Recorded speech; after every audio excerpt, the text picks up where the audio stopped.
Semenjak pandemi ini merebak, orang jadi banyak membuka-buka internet dan mencari informasi.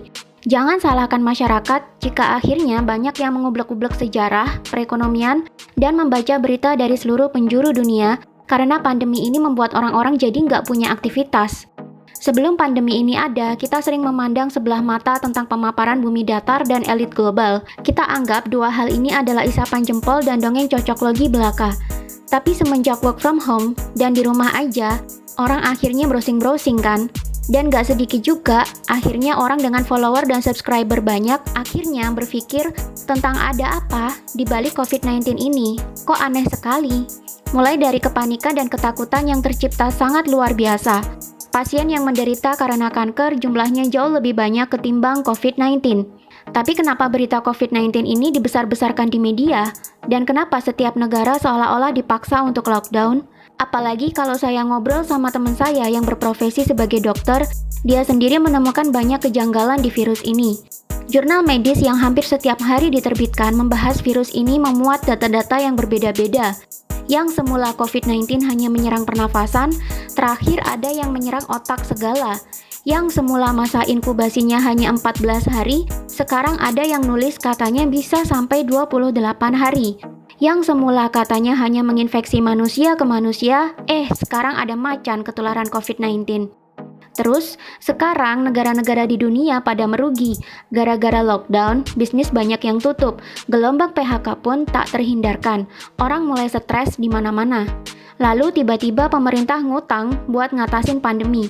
Setelah saya cek, ujung-ujungnya surat-surat utang negara atau bond itu direpo juga oleh The Fed, bank sentralnya Amerika, yang pemegang sahamnya juga sebagian adalah prakarsa IMF. Bukankah ini sesuatu yang aneh? Dan akhirnya mereka melakukan investigasi sendiri, mengumpulkan data sana-sini, akhirnya terkumpullah suatu kesimpulan bahwa elit global memang ada. Kelompok 1% dunia yang mengontrol 99% manusia dan perekonomian dunia. Apa dan mengapa pandemi ini disetting? Siapa yang diuntungkan? Agenda besar apa yang sedang dipersiapkan? Dan bagaimana cara mereka bekerja? Maka dari itu, mereka, para influencer dan content creator ini, membuat video, membuat ulasan, membuat story tentang hal ini. Ada yang diupload ke Facebook, ada yang diupload ke YouTube. Bahkan media-media anti-mainstream di YouTube pun namanya naik karena membahas hal ini. Tapi anehnya, video-video yang membahas elit global ini langsung didemonetize, di dolar kuning. Bahkan yang terang-terangan belajeti elit global dengan data-data yang lengkap justru di take down, dicap sebagai disinformasi alias hoax. Saya pun juga mengalami hal yang serupa. Video-video saya asal berkaitan dengan Illuminati dan elit global langsung di dolar kuning. Tidak di take down karena viewer saya masih receh. Begitu juga wawancara channel London Real dengan David Icke yang terang-terangan memaparkan bahwa COVID-19 adalah agenda besar kelompok 1% elit dunia. Motivasinya ujung-ujungnya keuntungan berlimpah atau bisnis dan kekuasaan. Video London Real ini pun viral, tapi tak dimonetize juga. Lucunya, setelah video ini viral, YouTube gencar men-take down video-video yang membahas pembangunan 5G Tower. Tentu yang pertama di take down adalah video dengan viewer 3 juta ke atas. Ada apa dengan 5G Tower? Simple aja, beredar isu bahwa Bill Gates dan WHO sedang merancang vaksin COVID-19. Tapi berupa microchip yang disuntikan ke tubuh kita. Microchip ini terhubung ke server-server yang disediakan oleh perusahaan Bill Gates. Mungkin Microsoft yang akan menangani. Untuk bisa memantau dan mengontrol microchip ini dibutuhkan jaringan 5G. Maka dari itu, diam-diam pembangunan tower 5G selama pandemi ini dilakukan.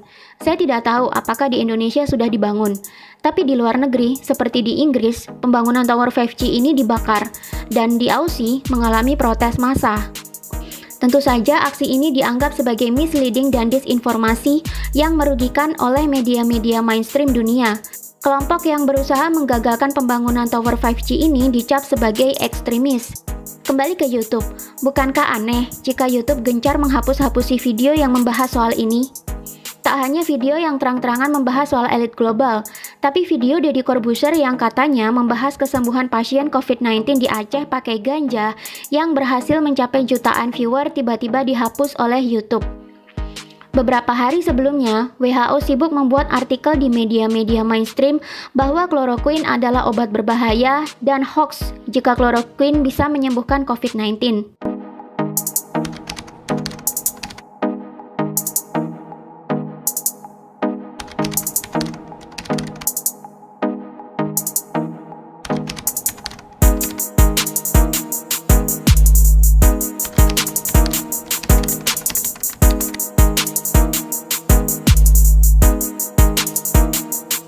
Mengapa dianggap hoax? Di satu sisi, kloroquine adalah obat yang harganya sangat murah dan mudah didapat.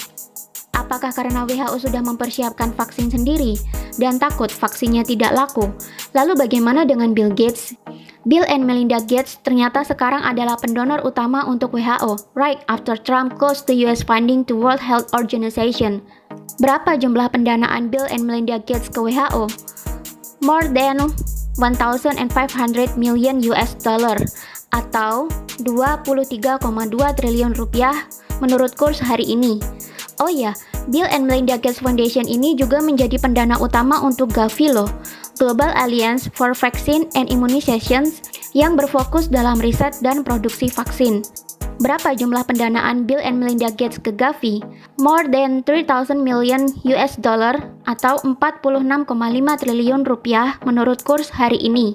Pertanyaan saya, masa iya pendanaan sebesar itu dari Bill Gates adalah donasi cuma-cuma? Triliunan rupiah bukan angka yang sedikit.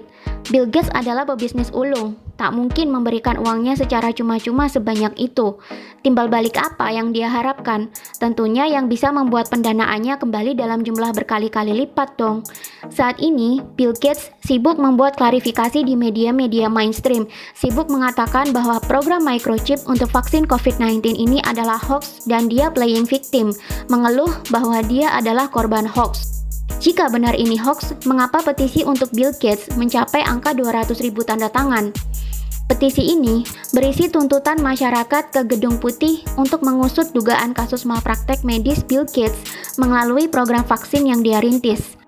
Dan again, siapapun yang bikin konten membahas kalau Bill Gates berkolerasi dengan program microchip vaksin COVID-19 ini akan di take down jika viewernya banyak, atau di dolar kuning jika viewernya sedikit di YouTube. Bukankah ini blunder yang sedang dilakukan oleh YouTube? Semakin YouTube gencar menghapus-hapusin konten, semakin masyarakat curiga bahwa memang benar informasi yang diciptakan oleh para content creator dan influencer. Bagaimana dengan Facebook? Sama saja. Facebook juga sibuk melabeli postingan-postingan yang membahas COVID-19 dan korelasinya dengan elit global dan Bill and Melinda Gates Foundation. Semakin Facebook dan YouTube sibuk menghapusi dan melabeli hoax, semakin masyarakat akan curiga. Apakah semua yang disampaikan para konten kreator dan influencer itu benar?